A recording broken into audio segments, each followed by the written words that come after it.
how to easily get Spotify Premium using Fampay 2025 full guide. So first of all, you can do it via link your Fampay account which uses a UPI ID to Spotify account and make a payment through UPI. So detailed breakdown is you have to open Spotify, go to the Spotify app and website and navigate to your account settings and go to Go Premium section and choose a plan. Like select the Spotify Premium plan you suits your needs, individual, duo or family.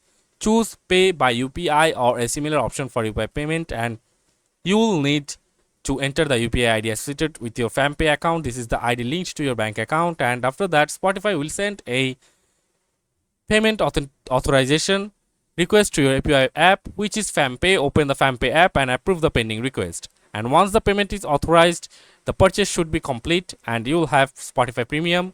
And let me give you some important consideration, like ensure your UPI provider supports recurring payment, as this is needed for future monthly charges. And if you have trouble approving the payment request, you may need to contact either Fampay's customer support or Spotify support team. So that's it for this video. See you on the next one.